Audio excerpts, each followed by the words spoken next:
This is Jacob Henson doing my informative speech with my brother watching, my grandma and grandpa, and the two doggies.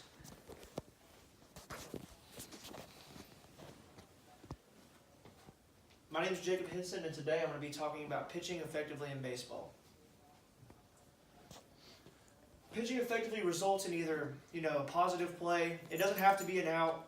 Positive play means like even giving up a base hit is a good thing in some circumstances. Albert Pujols is one of the best hitters in baseball. You're not going to want to try to strike him out every time. You're going to have walks.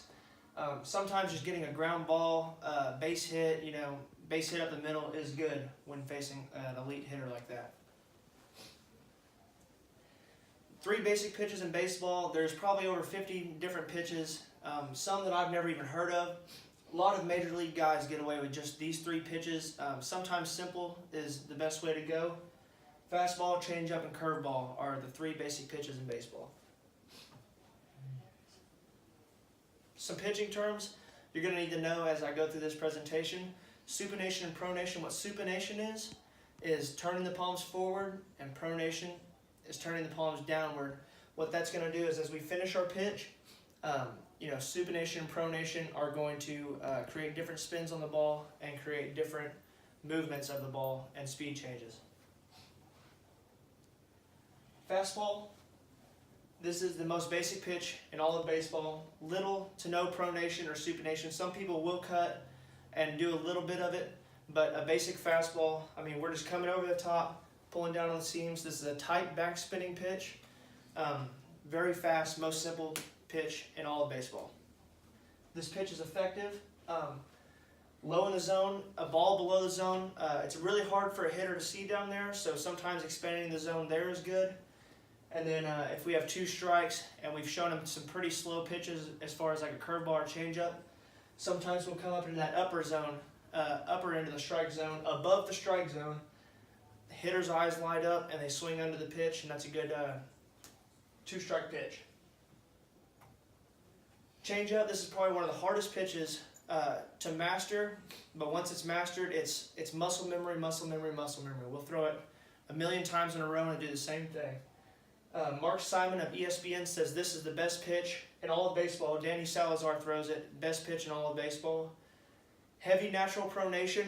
What I mean by natural is the pronation will come as we throw this pitch, because what we do is we cut it in half on this seam with our middle finger, and as we throw it, we close it off and let it run off these fingers, and that creates natural pronation with the palms down.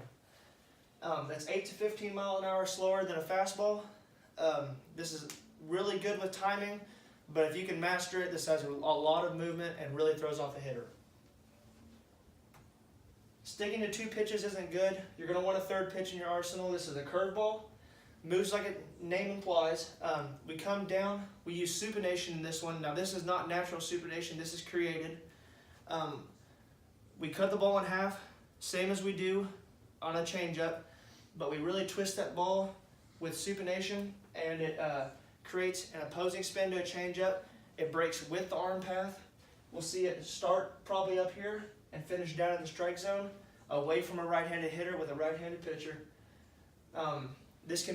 You can throw this hard. It can be 5 mile an hour slower than your fastball, or it could even be 20 mile an hour slower than your fastball.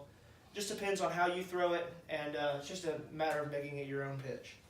This is effective even all the way to the ground in the strike zone, bottom end of the strike zone. We're never going to throw a pitch in the upper end of the strike zone. That's easy for hitters to see, easy for hitters to hit. This pitch is good, low into the strike zone, all the way to the ground, getting somebody to chase 2 strikes. Making the hit or miss, we use these 3 pitches.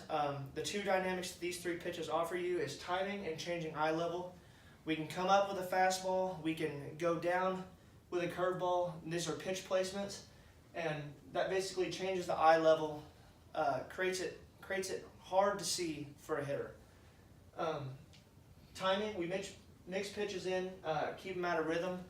Basically, we have mile per hour differences on our pitches. Fastball can be hard, curveball can be slow.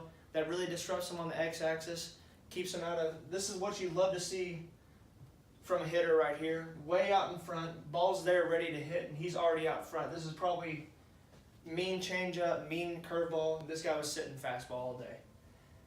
If you can get that to happen, I mean, great job. Recap, basically, any good hitter can hit your best pitch. Just a matter of what day it is. You can throw a knee-buckling curveball, and this guy might just tee off, go 420, and just blast that sucker on you. Just a matter of limiting damage, using your pitches wisely, keeping someone off balance, and keeping their batting averages down. And it's like the great order Yogi Berra once said, baseball is 90% mental and the other half is physical. Thank you for listening.